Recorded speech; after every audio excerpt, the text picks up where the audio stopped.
Hey everyone, I wanted to make a very quick video just going over some of the appendicular bones and bony landmarks for those of you that I'm not going to be in lab for. I'm not saying I'm going to cover absolutely everything, but I'm going to at least cover some things. So let's start with the shoulder girdle right here. Here's our clavicle, and if we come around to the back, here's our scapula. On the back of the scapula, we're going to have the spine, and if we walk the spine, we can get to the acromion process. And if we're on the acromion process, we could jump down and land on the coracoid process of the scapula. And then while we're here, we can pop over to the head of the humerus, which is the arm, obviously, but it is going to articulate into the glenoid cavity of the scapula. And then the other thing for the shoulder girdle is you want to recognize that the clavicle articulates with the scapula at the acromion. That's the acromial end of the clavicle, and then this would be the sternal end of the clavicle articulating with the manubrium of the sternum. Then you had to look at the arm bones. We've got the humerus, we've got the radius right here with its obvious little tire-like head. And then on the other side here, we've got our ulna that runs down to the pinky. We have a number of bony landmarks that are going to be important on these bones. So going back up, we've got the head of the humerus. And if we come down about halfway, we can feel this rough patch, which is the deltoid tuberosity. And then if we come down to the distal epiphyses of the humerus, we have the capitulum on the outside or lateral edge, and then the trochlea medially. And then even more medially, we have the epicondyle, medial epicondyle, and the lateral epicondyle to the outside.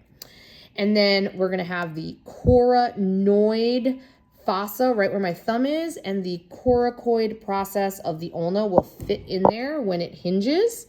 And if we flip over to the back, we have the olecranon fossa in the humerus and the olecranon process of the ulna that fits in there.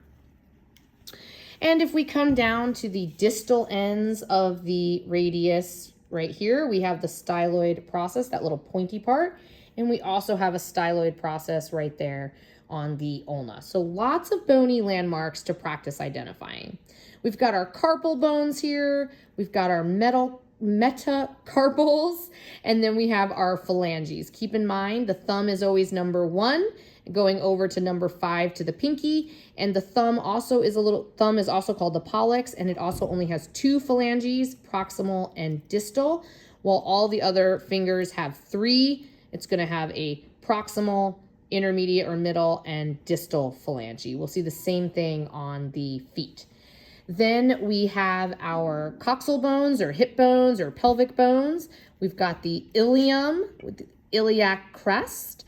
We're going to have the pubic bone right here with the pubic symphysis. We've got our obturator foramen, and then we have our ischial bone, ischium here with the sits bone at the back called the ischial tuberosity. We'll have our greater and lesser sciatic notches, which are a little hard. Let me see if I can come around. We can see them a little bit better over here. Here we go. Here's our sciatic notch, greater, and then our lesser. We have our acetabulum. We have the head of the femur, the neck, greater trochanter and lesser trochanter. And if I come back around the front here, we'll see them a little better. There's that head into the acetabulum, the neck right here, greater trochanter and lesser trochanter medially and inferiorly. That actually reminds me, I didn't mention the tubercles on the humerus. So very similar. So I'm going to pop back up there for a second. So there is our greater tubercle and our lesser tubercle. So remember, humerus is tubercles and the femur is trochanters. And then our femur is going to travel down.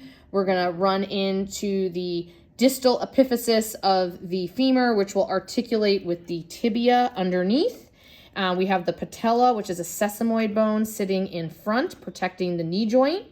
And we have this thin little bone down the lateral side, which is the fibula.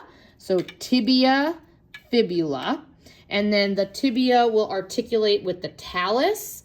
The talus sits on top of the calcaneus right there.